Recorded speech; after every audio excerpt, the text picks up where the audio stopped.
Good morning. आज की class में हम लोग कांट से आगे बढ़ेंगे और हीगल की चर्चा करेंगे। वेस्टर्न फिलॉसफी में हीगल, कांट के बाद, कांट एक हैवीवेट दार्शनिक थे और कांट के बाद हीगल में ही दर्शन की एक अपनी चरमता प्राप्त होती है वेस्टर्न फिलॉसफी।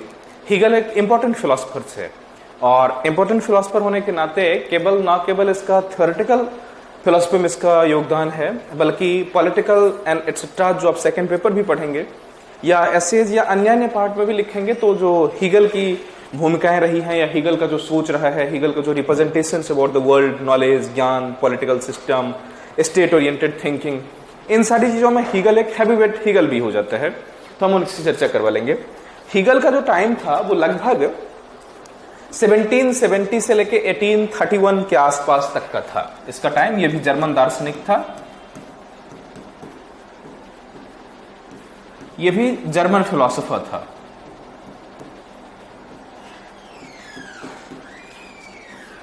ये भी जर्मन फिलोसोफर था और इसकी जो भूमिका रही है मूल रूप से, वैसे तो कहा जाता है कि हीगल ने अपने पूर्ववर्ती जितने भी दर्शन थे उन सारे दर्शन का निचोड़ अपने दर्शन में रखा है, ऐसा हीगल का भी मानना है और तमाम दार्शनिकों को भी यह मानना है। क्योंकि अब बाद में देखेंगे कि हीगल के बाद जितने भी दार्शनिक हुए हैं, चाहे वो पक्ष हो या विपक्ष हो, किसी न किसी रूप में, चाहे तो दर्शन की, हीगल के दर्शन की आलोचना की हो या समालोचना की हो, लेकिन हीगल कहीं ना कहीं उनके केंद्र बिंदु में आए ही हैं। तो मतलब ये था, हीगल का भी ये कहना था और सामान्यतः ये माना भी जाता है कि अपने पूर्ववर्ती जितने भी दर्शन था उसका सारा का सारा निचोड़ हीगल ने अपने दर्शन में डाल लिया। ये तो मूल रूप से बातें हैं, लेकिन जो तात्कालिक बातें हैं, तात्कालिक बातों में कांट के दर्शन को ही आधार बना के हीगल अपना दर्शन शुरू करते हैं। हमने क्या कहा था इससे पहले कि दर्शन का जो मूल थे दो पार्ट था, इंद्रियानुभववाद और बौद्धिकतावाद, रैशनलिज्म एंड एम्पिरिसिज्म। उसकी बात तो कांट आता है, कांट दोनों में समन्वयन करवाता है, लेकिन कांट के समन्वयन में कांट का दर्शन इतना गूढ़ हो जाता है कि आम आदमी के समझ से बाहर होती है और कांट का दर्शन ही बहुत ही उच्चतम बौद्धिक लेवल पे होता है और बहुत सारी चीजें उसमें अतार्किक एंड अप्रामाणिक भी लगता है। हीगल ने दार्शनिक उसी दुरूहता को कम करने के लिए अपनी दार्शनिक थ्योरी लेकर आया और ये जो अपनी दार्शनिक थ्योरी लेकर आया तो इसको हीगल ने कुछ अलग फॉर्मेट में रिप्रेजेंट किया। उस अलग फॉर्मेट को रिप्रेजेंटेट करने के लिए हीगल ने कुछ मेथड्स का इस्तेमाल किए जिसको कहता है द्वंदात्मक मेथड, जो इससे पहले प्लेटो और सुकरात के टाइम में हमने देखा था। वही द्वंदात्मक पद्धति का यहां भी इसने इस्तेमाल किया। अपने दर्शन का इसने नाम रखा पूर्णतया, जो पूर्ण निरपेक्ष, मतलब एब्सोल्यूट आइडियलिज्म। एब्सोल्यूट आइडियलिज्म का मतलब यह होगा, हीगल का जो दर्शन है वो मूलतः क्या है, एब्सोल्यूट आइडियलिज्म।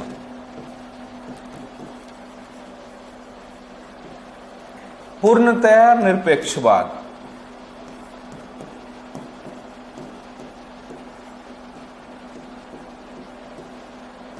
पूर्ण निरपेक्षवाद, पूर्ण निरपेक्षवाद या इसको परम प्रत्ययवाद भी हम लोग कह लेते हैं। परम प्रत्ययवाद का मतलब यह होता है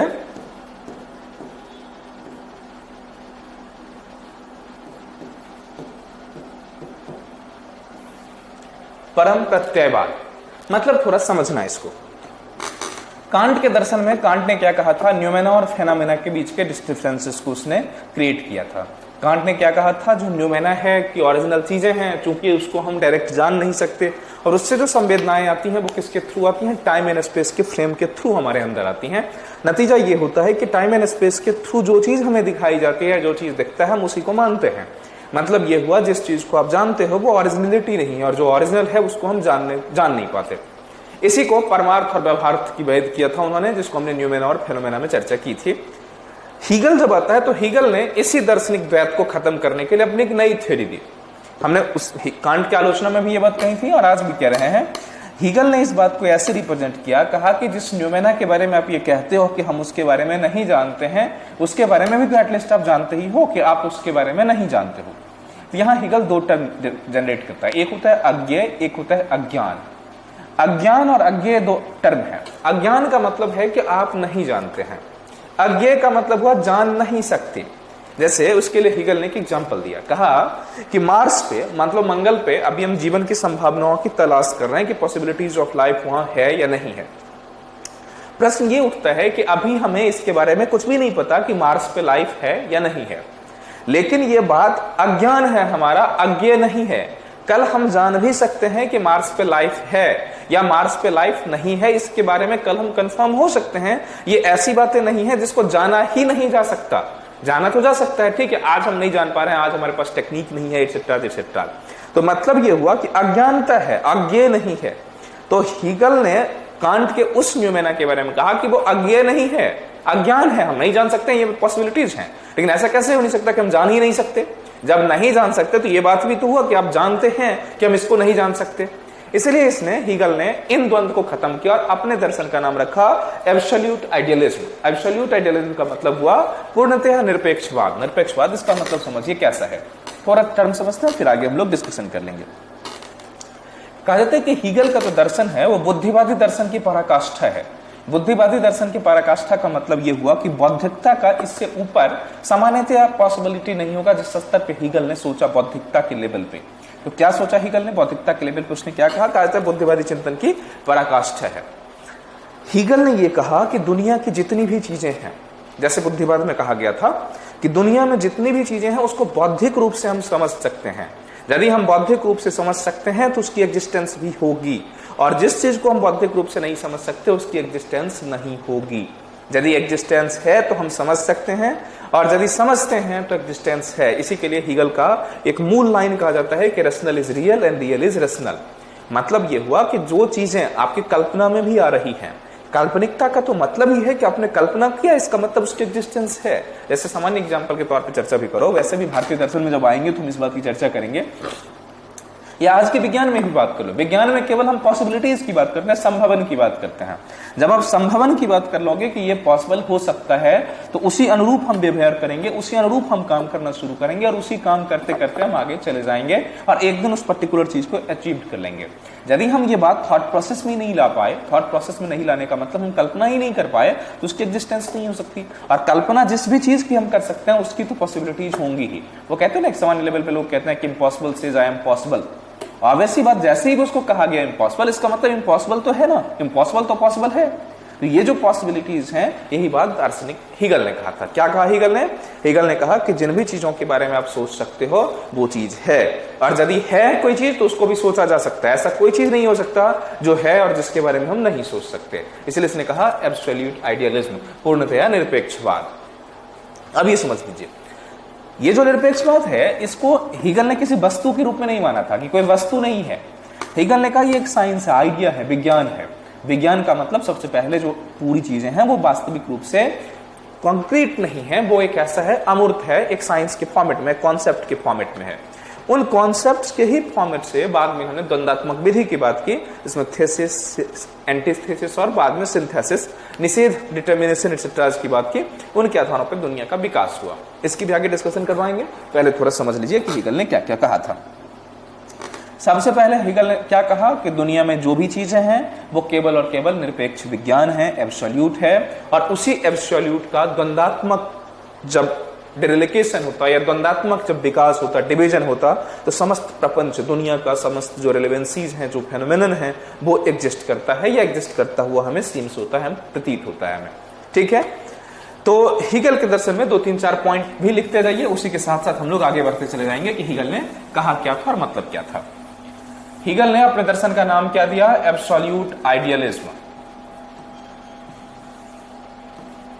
एब्सोल्यूट आइडियलिज्म, परम निरपेक्षवाद या पूर्ण निरपेक्षवाद।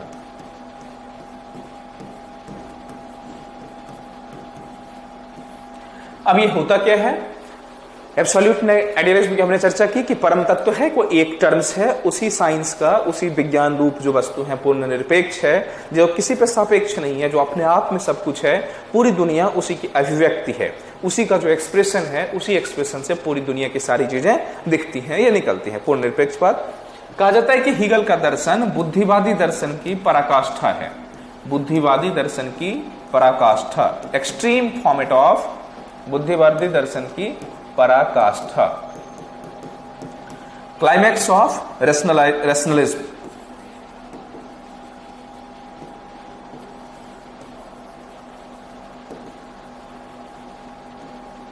जो बौद्धिक दर्शन है, बुद्धिवाद है, उसकी एक क्लाइमैक्स है, पराकाष्ठा पे पहुंचता है। ठीक है, इसने क्या कहा, दुनिया की सारी वस्तुएं जो कुछ भी हैं बुद्धिगम्य हैं। बुद्धिगम्य का मतलब ये होगा दुनिया में ऐसी कुछ भी चीज नहीं है जिसे हम जान नहीं सकते। मूलतः ये किसके लिए कहा गया, वो कांट का जो न्यूमेना था उसके लिए, कि दुनिया में जितनी भी चीजें हैं उसमें से ऐसा कोई भी नहीं है जिसके बारे में हम नहीं जान सकते। और या फिर ऐसा भी कि जिसको हम जानते हैं वैसा कुछ भी नहीं है जो एग्जिस्ट नहीं करता। मतलब हम जानते हैं तो एग्जिस्ट करता है, या फिर एग्जिस्ट करता है तो हम जानते हैं।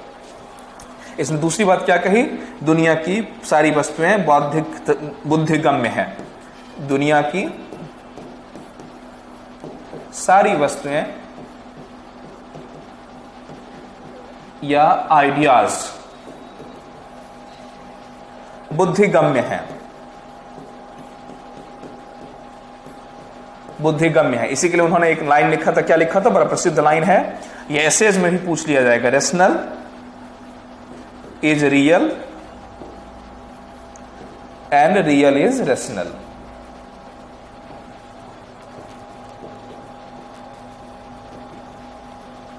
सत्य बौद्धिक है और बौद्धिक सत्य है। इसको उन्होंने इस फॉर्मेट में कहा, सत्य बौद्धिक है और जो बौद्धिक है वो क्या है, सत्य होंगे।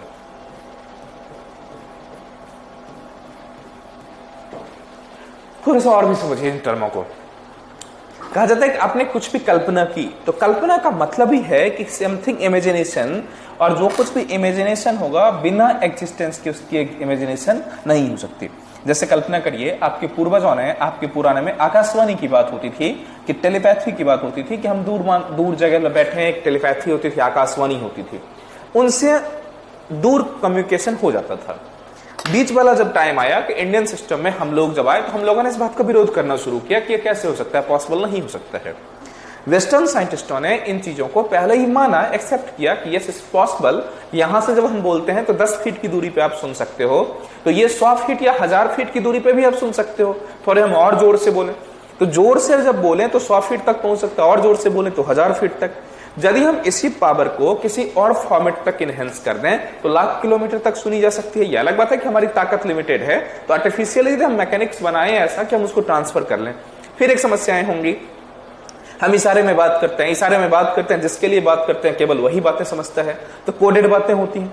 इसी से टेलीकम्युनिकेशन का डेवलपमेंट हुआ। एक तो कोडिंग हो गई, हम बोले वो कोड हुआ, फिर आप जहां सुन रहे वहां तक पहुंच गई। टेलीकम्युनिकेशन का विकास वहीं से हो गया। आपने पूर्वजों में, जिसको सूडो साइंस कहा जाता था, आज की जो मॉडर्न साइंस है, अधिकांश मॉडर्न साइंस में नहीं, जो सामान्य बीच वाला जो साइंस था वो सूडो साइंस के नाम पे कहता था। कहा था सूडो साइंस के नाम पे ही कहा गया कि जो तमाम ऐसे चिकित्सा शास्त्र रहे, मेडिसिनल साइंस रहे, कि जानवरों के अंगों को ट्रांसप्लांट ह्यूमन में किया जा सकता है। गणेशा के बारे में कहा जाता है कि उनका जो सर था वो काट के, हाथी के सर का काट के गणेशा में लगा दिया गया।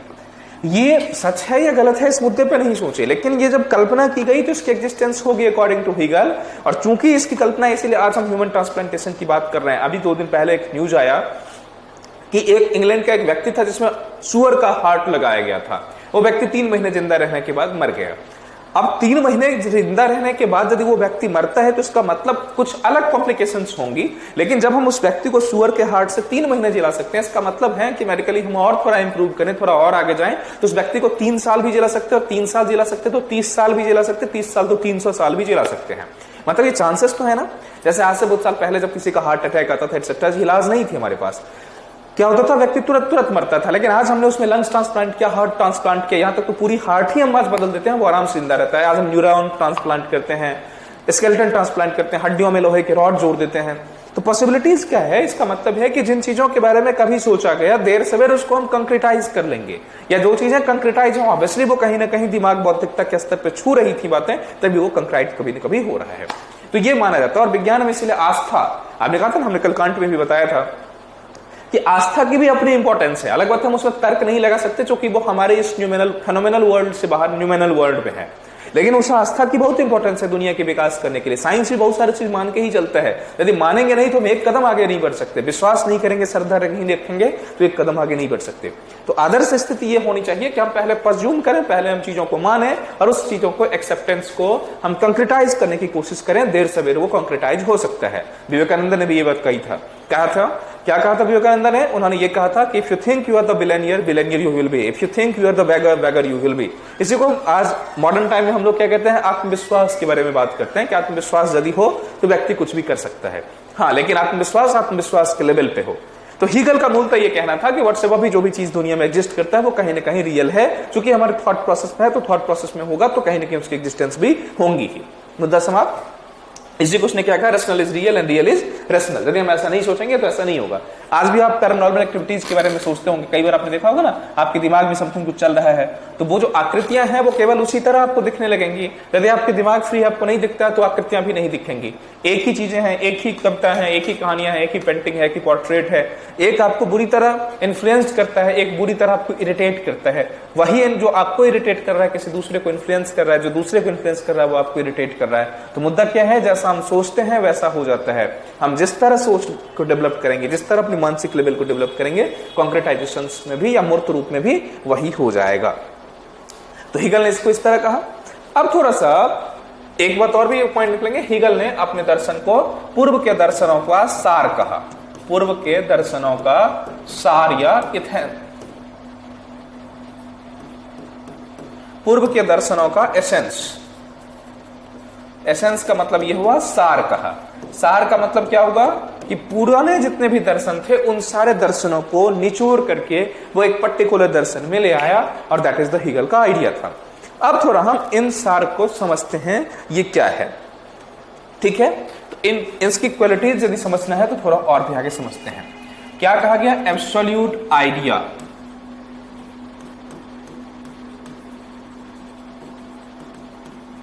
पूर्ण निरपेक्षवाद। ये क्या है, कहा जाता है ये एब्स्ट्रैक्ट साइंस है। साइंस का मतलब पूर्ण विज्ञानवाद है ये। अब जब ये पूर्ण विज्ञानवाद है, इसको कहते हैं परम तत्व विज्ञान स्वरूप है। जो परम तत्व है वो विज्ञान स्वरूप है। विज्ञान स्वरूप का मतलब वो कंक्रीट नहीं है, विज्ञान स्वरूप है।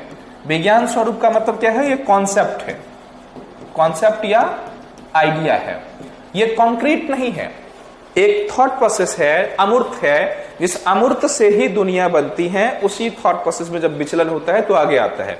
कार्ल मार्क्स ने इसी को थोड़ा सा उल्टा किया। मार्क्स की जब आलोचना हम लिख पाएंगे कि मार्क्स ने हीगल का आलोचना कैसे किया था, तो कार्ल मार्क्स ने इस बात को ऐसे उलट के कहा, थोड़ा समझिए फिर ये भी चीजें समझ में आ जाएंगी आपको। मार्क्स ने कहा कि जो भौतिक वस्तुएं हैं, जो धन संपत्ति हैं, उसी से लोगों का मानसिक विकास होता है। पूरी दुनिया का जो इतिहास है वो संपत्ति के अधिग्रहण से ही शुरू होता है।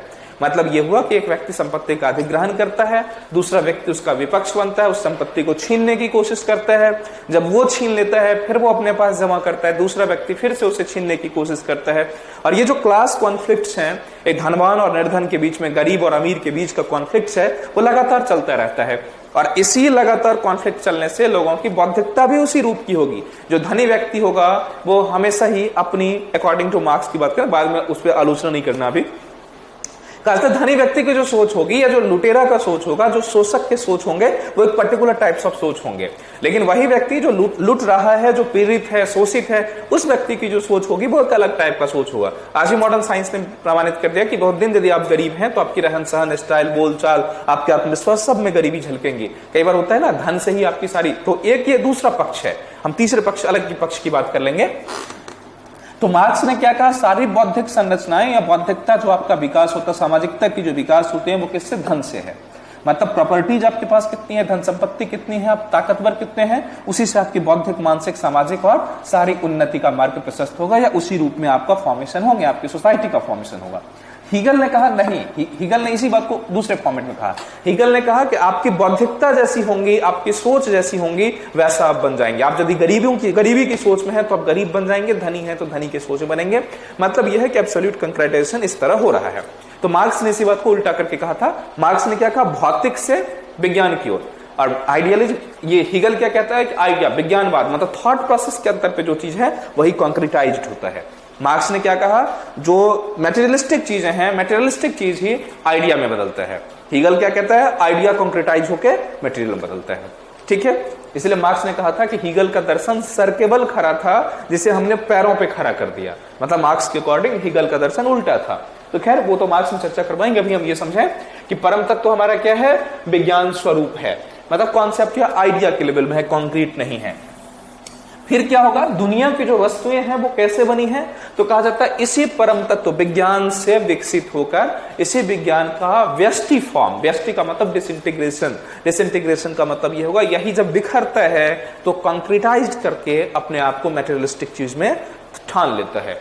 तो क्या है परम तत्व, क्या है, विज्ञान स्वरूप है, इसी का रिफ्लेक्शन या इसी का जो विकसित रूप है व्यष्टि रूप, इसको कहते हैं व्यष्टि। दो टर्म सुना होगा ना, व्यष्टि एंड समष्टि, इंटीग्रेशन एंड डिफरेंशिएशन या डिसइंटीग्रेशन। तो इसी का व्यष्टि रूप, मूर्त रूप, मूर्त विश्व का निर्माण करता है। जो कॉन्क्रीटाइज्ड वर्ल्ड है वो इसी का व्यष्टि रूप है, और इसी का उल्टा क्या हो जाएगा, जो कंक्रीटाइज्ड वर्ल्ड है, जो मूर्त विश्व है आपके सामने दिखता है, उसी को जब हम इंटीग्रेट कर रहे हैं पूरी तरह, तो इंटीग्रेट होकर वो आइडिया में बदल जाएगा। अर्थात मूर्त विश्व ही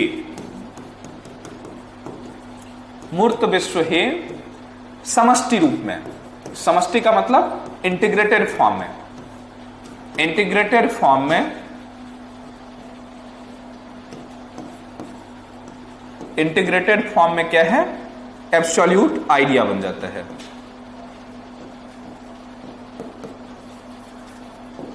एब्सोल्यूट आइडिया बनता है। ठीक है, मतलब विज्ञान से विश्व का विकास, उल्टा भी कर सकते हैं, विश्व से विज्ञान का विकास। लेकिन मूलतः जो फॉर्मेशन का इनिशिएशन था, यहां कार्ल मार्क्स और हीगल अंतर हो रहे हैं। हीगल कहता है विज्ञान से विश्व का विकास हुआ, प्रलय जब होगी तो यही विज्ञान, जो विश्व है वो विज्ञान में बदल जाएगा।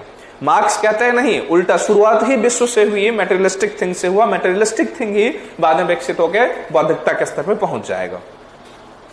ठीक है, तो दुनिया को इसने कैसे एक्सेप्ट किया, कहा कि दुनिया की जितनी भी चीजें हैं वो क्या होंगे, परम तत्व की अभिव्यक्ति हैं। अभिव्यक्ति का मतलब एक्सप्रेशन ऑफ सुप्रीम थिंग या एब्सोल्यूट थिंग। एब्सोल्यूट आइडिया का एक्सप्रेशन ही वर्ल्ड के सारे थिंग हैं। इसका मतलब एक पॉइंट और भी नोट कर लेंगे, इन्होंने क्या कहा था, इसी का मतलब होगा कि all the worldly material and materialistic world is expression of absolute, all the materialistic world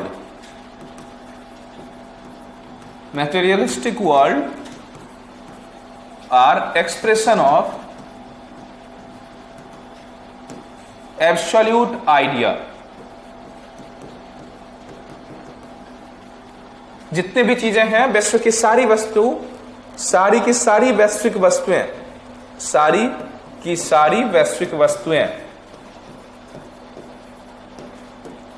सारी की सारी वैश्विक वस्तुएं क्या है, परम तत्व की ही अभिव्यक्ति मात्र है, परम तत्व की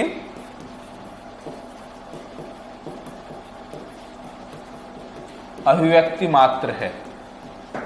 कुछ इस तरह का ही थॉट प्रोसेस वेदांता में भी आया है। जब वेदांता की चर्चा हम लोग करेंगे तो इसी तरह कहा जाता है ना कि सुप्रीम बीइंग, माया का जो कॉन्सेप्ट है वो उसी ब्रह्म का एक्सप्रेशन मात्र है। तो कुछ इस तरह का एक्सपीरियंस अपने यहाँ इंडियन सिस्टम में भी, इंडियन फिलॉसफी में भी है, वेदांत में खास करके, हम उसकी भी चर्चा करवा लेंगे वेदांत दर्शन में, वहां आएंगे तब। अभी इन्होंने कहा, अब यहां सोचो, जब कहा गया कि पूरी दुनिया एक ही आइडिया का एक्सप्रेशन है, तो फिर जो इतना डिफरेंशिएशन है वो क्या है। इसी बात में थोड़ा सा भारतीय संस्कृति में आएंगे तो रामानुज आए थे। रामानुज ने क्या था, विशिष्टाद्वैत। विशिष्टाद्वैत का मतलब ये हुआ कि हम सारे के सारे जितने भी लोग हैं सब आपस में तो हमें डिफरेंट दिखता है, लेकिन मूलतः हम सारे एक ही हैं, एक ही चीज का एक्सप्रेशन है। वेदांत में भी यही कहा गया कि क्या हम ब्रह्मास्मि, एक ही ब्रह्म है, सब एक्सप्रेशन है। हीगल ने विशिष्टाद्वैत की ही तरह ये बात कहा कि हम आपस में तो द्वैत हैं लेकिन विशिष्ट रूप से एक हैं। विशिष्ट रूप से एक कैसे हैं कि एक ही आइडिया जो एब्सोल्यूट आइडिया है उसी के एक्सप्रेशन मात्र हैं। तो इसको इसने क्या कहा, निरपेक्ष प्रत्यय भेद में अभेद है। इसी को एक टर्म और भी आप नोट सकते हैं कि जो निरपेक्ष प्रत्यय है वो क्या है, भेद में अभेद है। भेद में अभेद है। भेद में अभेद का मतलब समझे, अभी जो दुनिया दिख रहा है आपको सारा का सारा कुछ क्या है, डिफरेंशिएटेड फॉर्मेट में डिफरेंस है। तो कहा था इस डिफरेंस का एक कॉमनलिटी, जो कॉमन सेंस है, जो कॉमन है, एक यूनिवर्सल इसमें है, यूनिवर्सल कॉमन, वो क्या है, वो यही है। मतलब ये हुआ कि निरपेक्ष प्रत्यय क्या है, भेद में अभेद है।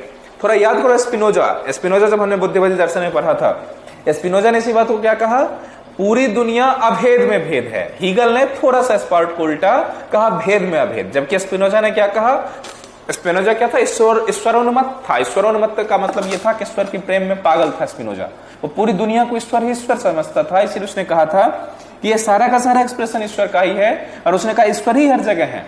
तो अभेद में भेद उसने कहा था कि हम सारे एक हैं। वेदांता का जो उत्तर वेदांत है, उत्तर वेदांत में कुछ इस तरह का कहता है, लेकिन हीगल का थॉट विशिष्ट द्वैत की तरह, रामानुज के सिद्धांत की तरह कहता है कि हम भेद में अभेद हैं। हम जितने भी लोग हैं सारे अभी तो यहाँ डिफरेंशिएटेड दिख रहे हैं, लेकिन मूलतः हम एक हैं। तो इसी तरह इसने क्या कहा कि निरपेक्ष प्रत्यय भेद में अभेद है। थोड़ा सा यहाँ स्पिनोजा को याद करिए, हमने लेक्चर दिया होगा, या नहीं तो बाद में डिस्कशन फिर करवा लेंगे कभी। स्पिनोजा का उल्टा, स्पिनोजा ने क्या कहा, इसका उल्टा। और ये किसकी तरह है, भारतीय वेदांत का रामानुज दर्शन की तरह। रामानुज का दर्शन हमारा कौन है, अभी आपको नहीं समझ में आ रहा होगा तो इग्नोर करिए, क्योंकि आगे जब हम लोग भारतीय दर्शन करवाएंगे तो रामानुज की विशिष्ट द्वैत दर्शन की खूब चर्चा करवाएंगे। रामानुज की विशिष्ट द्वैत दर्शन की तरह, ठीक है। अब इसमें क्या है, तो कहा जाता है कि जो यूनिवर्सल ट्रूथ है या यूनिवर्सल जो आइडिया है, कहा जाता है वो समावेशी है। समावेशी का मतलब यह हुआ कि पूरी दुनिया की सारी की सारी चीजें उसी में समा जाएंगे, इसलिए उसको कहा जाता है कॉन्क्रीट यूनिवर्सल। कॉन्क्रीट यूनिवर्सल, तो नोट कर लीजिए। परम तत्व के बारे में कुछ और भी लक्षण इन्होंने क्या कहा, अभी हम सारा का सारा उसी एब्सोल्यूट आइडिया के बारे में चर्चा करते हैं। कहा जाता है परम तत्व कैसा है, विज्ञान स्वरूप तो है ही। अब इसने कहा कॉन्क्रीट यूनिवर्सल। कॉन्क्रीट यूनिवर्सल का मतलब यह हुआ कि सारी दुनिया में एक जैसा ही एक में समाप्त है। मतलब इसको हम लोग ये क्या है कि सर्व समावेशी मूर्त सामान्य, सारी दुनिया को ये समा लेते हैं। सर्व समावेशी मूर्त सामान्य मतलब दुनिया में जितना भी एक्सप्रेशन है, जितना भी डाइवर्सिफिकेशंस हैं, उस डाइवर्सिफिकेशंस के मूल में कहीं ना कहीं यही एब्सोल्यूट आइडिया है। वही एब्सोल्यूट आइडिया जब अपने आप को डिफरेंशिएट करता है, रिफ्लेक्ट करता है, तो वो पूरी दुनिया बनती है। कैसा, जैसे गोल्ड की बारे में बात करो या मिट्टी की बात करो, उसी मिट्टी से कुछ अलग अलग फॉर्मेट बनाते हैं, उसी मिट्टी से ईंटें बनाते हैं, उसी मिट्टी से टाइल्स बनाते हैं, उसी मिट्टी से कुछ और घरौंदा बनाते हैं। सोना है, उसी से आप ज्वेलरी बनाते हो, डिफरेंट हजारों वेराइटीज ऑफ ज्वेलरीज बना लेते हो। ये कैसा है, या फिर आप बॉडी के संबंध में बात कर लो, जैसे स्पर्म एंड ओवम से आप बने हुए हो, जब वो मिलता है तो क्या बनता है, एक जाइगोट बनता है, सिंगल सा सेल। वही सेल डिफरेंशिएट होकर 64 बार जब टूटता है तो अलग अलग फॉर्मेट में टूटता है, और अलग अलग फॉर्मेट में टूटने के बाद आपके बॉडी के डिफरेंट हिस्सा को बनाता है। मूलतः क्या है, मूलतः तो एक ही चीज से बना हुआ है, वो जो एक यूनिसेल्यूलर सेल है आपका, उस पर्टिकुलर सेल से ही ये मल्टी सेल्यूलर सेल बन गया। तो सबके अंदर में हिडन रूप से तो वही है। गेटिंग माय पॉइंट ना। इसी तरह इन्होंने ये कहा सर्व समावेशी मूर्त सामान्य है, ठीक है। इसी को हम लोग क्या कह सकते हैं, एक दूसरे फॉर्मेट में क्या सकते हैं, एक तरह की integrity, integral form of the world. मूर्त परम तत्व क्या है, इंटीग्रल फॉर्म ऑफ वर्ल्ड, विश्व की समष्टि, विश्व की समष्टि। विश्व की समष्टि क्या है, वो है मतलब एब्सोल्यूट। एक टर्म और समझिए, हिगल ने इसको दुनिया और परम तत्व के बीच का जो संबंध बताया है उसको उन्होंने ऑर्गेनिक थ्योरी कही है। मतलब दुनिया और इसके बीच में अवयवी सिद्धांत है। हिगल के अनुसार विश्व और परम तत्व में अवयवी सिद्धांत है। विश्व और परम तत्व के बीच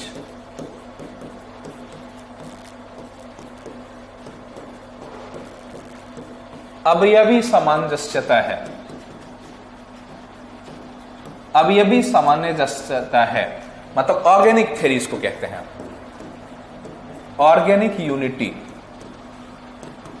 अब ऑर्गेनिक यूनिटी क्या होता है, अवयवी सामंजस्यता क्या होता है, इस बात को थोड़ा समझ लीजिए। हमने एक टर्म आपको बताया था, योग और योगफल। याद है, कर्ट पे भी हमने डिस्कशन किया, इससे पहले भी कई बार हमने डिस्कशन किया होगा। हमने क्या कहा था, योग और योगफल। योग और योगफल में थोड़ा सा डिफरेंट होता है। योग का मतलब सिंपल एडिशन, और योगफल का मतलब एडिशन के बाद समथिंग कुछ डिफरेंट रियलाइजेशन।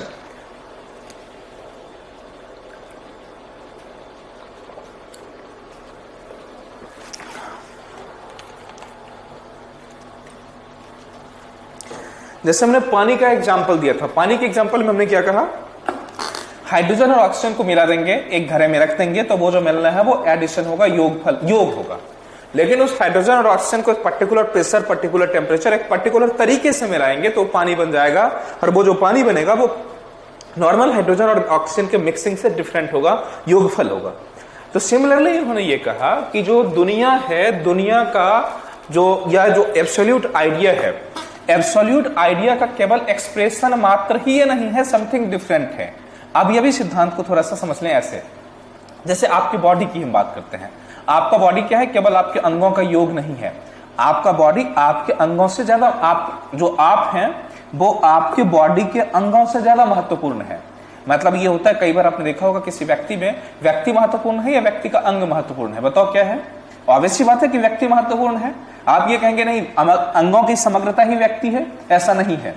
यदि अंगों की समग्रता ही व्यक्ति होता तो किसी व्यक्ति को कैंसर हो जाता है हाथ में या पैर में या किसी बॉडी के किसी पार्ट में, तो हम एक सेकंड भी नहीं सोचते, हम हमेशा कोशिश करते हैं कि अंग बच जाए। लेकिन यदि अंग न बचे, अंग बचने ऐसा हो ही कि अंग नहीं बचाया जा सकता है, तो हम एक मिनट भी नहीं सोचते और उस अंगों को काट के फेंक देते हैं। क्यों?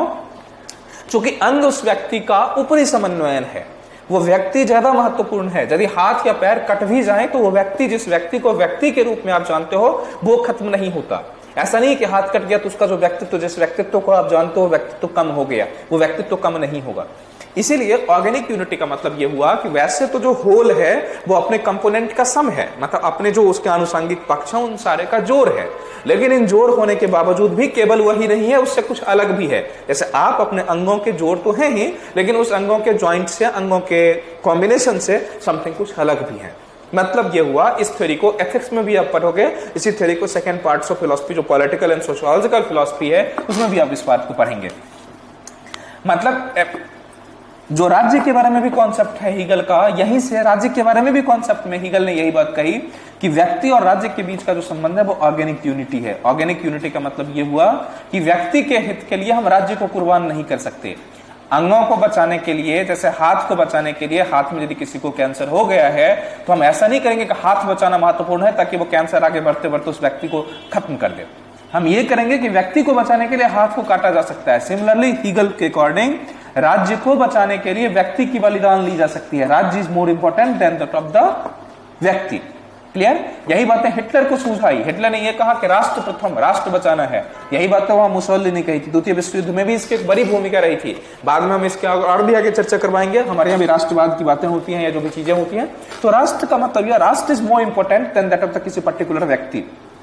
क्लियर? हाँ, इसके उलट थ्योरी भी है कि राज्य किसके लिए, राज्य व्यक्ति के लिए, तो व्यक्ति महत्वपूर्ण है, राज्य कम महत्वपूर्ण है। वो हम लोग सोशियो पॉलिटिकल जो फिलॉसफीज होंगी हमारी सेकंड पेपर का, उसमें डील करवाएंगे। अभी हम इतनी ही बातों को माने कि जो दुनिया है वो क्या है, दुनिया से ज्यादा इंपॉर्टेंट वो एब्सोल्यूट आइडिया है। क्यों एब्सोल्यूट आइडिया है?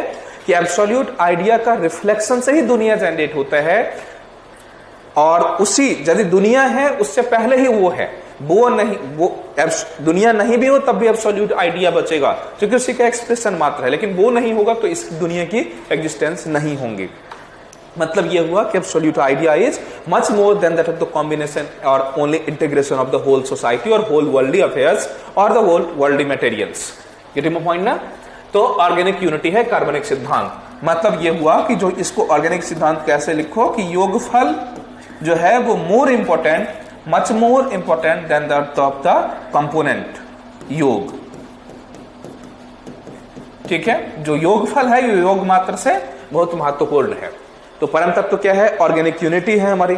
ऑर्गेनिक यूनिटी भी आपको समझ में आ गया कि जैसे अंगों में आप ज्यादा महत्वपूर्ण है, आपके अंग कम महत्वपूर्ण है, उसी तरह राज्य के संदर्भ में राज्य बहुत महत्वपूर्ण है, व्यक्ति कम महत्वपूर्ण है। या एब्सोल्यूट आइडिया के संदर्भ में बात करें तो absolute idea is more important than the worldly expression, जो कि उसी से वर्ल्डली एक्सप्रेशन हो रहा है और जैसा चाहे वैसा एक्सप्रेशन होता चला जाएगा। दुनिया का विकास क्रम ऐसे ही बढ़ता चला जाएगा। आगे हम लोग ये भी डिस्कशन करेंगे कुछ आइडिया से विश्व कैसे बना, डायलेक्टिकल मेथड क्या होता है, आगे डिस्कशन करवाएंगे। अभी थोड़ा सा परम तत्व के बारे में, उसकी कैरेक्टरिस्टिक्स को समझ लें। ठीक है? अब उन्होंने क्या कहा, जो परम तत्व है वो क्या है? परम तत्व कोई केवल कल्पना मात्र नहीं है। हीगल ने यह भी कहा कि जो एब्सोल्यूट आइडिया है, परम तत्व है, वो केवल कल्पना मात्र नहीं है, केवल कल्पना मात्र नहीं है, इमेजिनेशन मात्र नहीं है। बाद में कई लोगों ने इसकी आलोचना की थी कि केवल और केवल ये आइडिया ही है, ये प्रैक्टिकलिटीज नहीं है। लेकिन हीगल तो तुरंत इसका उल्टा ही, हीगल ने क्या कहा था, आइडिया ही है जो वो प्रैक्टिकल है, जो प्रैक्टिकल है, जो अवेलेबल है, वो आइडिया है। तो इसीलिए ये हीगल का जो परम तत्व है वो क्या है, केवल कल्पना मात्र नहीं, वरन क्या है ये, बल्कि क्या है, ये मूर्त है, मूर्त एवं वास्तविक है, मूर्त एवं वास्तविक है। ठीक है। इसके बाद इन्होंने कहा कि अब एक प्रश्न आया कि जो ये आइडिया है, एब्सोल्यूट आइडिया, वो कैसा है, ये वस्तुनिष्ठ है, मतलब अकॉर्डिंग टू वर्ल्डली अफेयर्स है, या योर्स है, आत्मगत। तो कहा गया वस्तुनिष्ठ है, आत्मनिष्ठ नहीं है। आत्मनिष्ठ का मतलब ऐसा हुआ कि हम आत्मनिष्ठ और वस्तुनिष्ठ दो टर्म समझते हैं ना, पहले इसको नोट कर लीजिए। ये जो एब्सोल्यूट आइडिया है वो क्या है, वस्तुनिष्ठ है, आत्मनिष्ठ नहीं। वस्तुनिष्ठ है, आत्मनिष्ठ नहीं। इसका मतलब थोड़ा समझिए क्या होता है वस्तुनिष्ठ और आत्मनिष्ठ। वस्तुनिष्ठ का मतलब होता है ये ऑब्जेक्टिव है जो सब्जेक्टिव नहीं है। मतलब क्या कहते हैं, एब्सोल्यूट आइडिया के बारे में आप सोचें या ना सोचें, आप नहीं भी सोचोगे तब भी इसकी एग्जिस्टेंस है और रहेगी। आप नहीं थे तब भी दुनिया थी, आप नहीं होंगे तब भी दुनिया होंगी। मतलब यह हुआ कि आप सोचो या ना सोचो, आप काबिल हैं या मूर्ख हैं, आप सोचने लायक हैं या सोचने में सक्षम नहीं है, इससे कोई फर्क नहीं पड़ता। वो वस्तुनिष्ठ है, दुनिया में है तो है, आपकी सोचने या ना सोचने से कोई फर्क नहीं पड़ेगा। आत्मनिष्ठ होने का क्या मतलब होता है, यदि हम सोचें तो है, नहीं सोचे तो नहीं है। याद करिए अनुभववादी, अनुभववादियों ने बर्कले की चर्चा की थी। बर्कले ने क्या कहा, एसे स्पेसिफिक, वो हर चीज जिसकी अनुभव की जा सकती है केवल उसी का एग्जिस्टेंस है। वो कोई भी चीज जिसको अनुभव नहीं कर सकते वो नहीं हो सकता। बाद में जब बर्कले कई सारे मुद्दे पे फंस गया कि इसका मतलब मान लो हम जिस चीज को नहीं देखते हैं तो उसकी एग्जिस्टेंस नहीं होनी चाहिए, तो इस मुद्दे से बचने के लिए याद होगा बर्कले ने किसकी कल्पना की थी, असीम आत्मा। असीम आत्मा मतलब ईश्वर की आत्मा की कल्पना की थी कि हम नहीं देखते हैं तो ईश्वर देखते हैं और ईश्वर का अनुभव हो रहा है, इसलिए वो चीज है। यदि हमें और ईश्वर दोनों को अनुभव नहीं हो तो उस चीज की एग्जिस्टेंस नहीं होगी। तो खैर फॉर्मेट दूसरा था, बाद में ह्यूम उसको ठीक किया था एंड सो ऑन। जब हम हीगल के केस में आएंगे तो हीगल का भी कुछ विचार वहां से ही मिलता जुलता प्रतीत हो रहा है, कुछ हिस्सा, जो कि हमने कहा था ना कि हीगल ने सारी दर्शनों को अपने दर्शन में मिला लिया। तो बर्कले का जो वो थॉट प्रोसेस है कि आत्मनिष्ठ नहीं वस्तुनिष्ठ है, वो उसका थोड़ा सा उल्टा कहा कि हमारे सोचने या ना सोचने से कोई फर्क नहीं पड़ रहा है, जो परम तत्व है, परम तत्व वस्तुनिष्ठ है, मतलब ऑलरेडी उसकी एग्जिस्टेंस है। क्लियर हुआ ये सिद्धांत। अब उसके बाद क्या है, दुनिया का विकास कैसे होता है, तो कहा जाता है कि ये जो अमूर्त या मूर्त वास्तविक है, ठीक है, ये कवर हुआ। नेक्स्ट पॉइंट में हम लोग आते हैं, कहा जाता है कि वस्तु और विज्ञान में वस्तुतः कोई भेद नहीं है। हीगल ने 2-3-4 पॉइंट और भी कही। क्या क्या कहा, हमने भी लाइन एक बात लिखवाई थी, क्या लिखवाया था, कहा था कि real is rational and rational is real. Absolute idealism जो है उसी का रिफ्लेक्शन इसमें है। इसका मतलब है कि कांट ने जिस फेनोमेना और न्यूमेना के भेद की बात की थी, बौद्धिकता में भी परम विज्ञान